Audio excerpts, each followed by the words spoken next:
Hello and welcome everyone.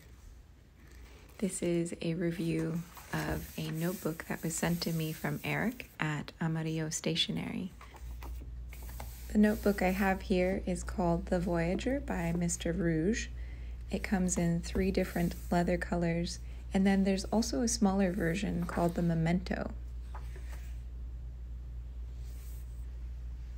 I had a lot of fun writing in this notebook and look forward to the day that I can make this my daily journal. I'm going to showcase a couple of different pens. As you can see, it has a folder in the back. We'll start off with a rollerball. This is the Uni Jetstream multi-pen that I've been using a lot as of late. I was eager to try fountain pens out, even though Eric did say this is not fountain pen friendly paper. I just wanted to see what that meant. And what I discovered is that this paper is very absorbent, and that doesn't tend to go well with fountain pens. Now, the fountain pens didn't bleed through, and they did very little feathering, but that Kaweco fine nib and the Sailor extra fine nib show a much fatter line on the paper than they usually do on alternatives. I also gave a pencil a shot. I wanted to see how it erased, which wasn't anything spectacular. I'm not a pencil person, so honestly I don't know how the writing experience was in comparison.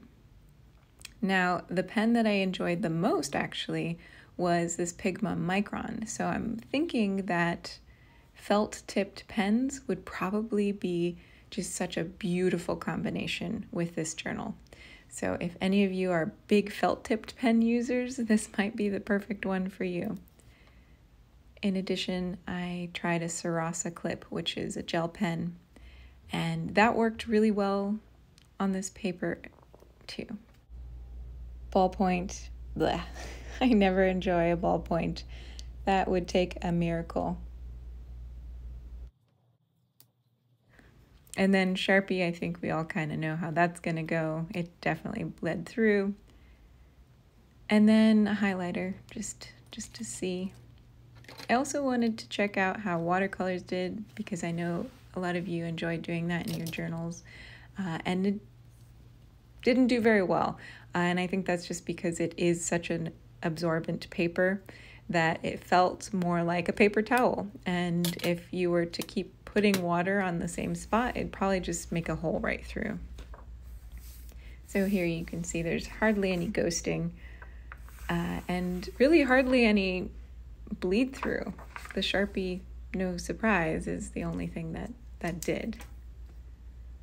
So if I had to choose pens for this paper, it would be rollerball, felt tipped pen, and gel pen.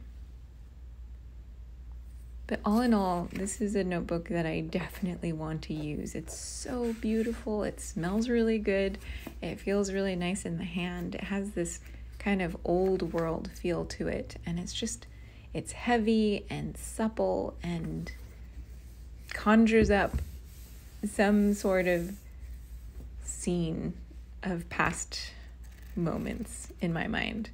And that's really inspiring. So I think this will become a journal that I use. It's going to take a really long time to fill up. I think I already mentioned it has 180 sheets, and it's a pretty fat notebook. So this might be like one of those that you have for the whole year. But I would love to see how the leather wears with time after using a notebook like this for the entire year. What would the leather look like at the end of it?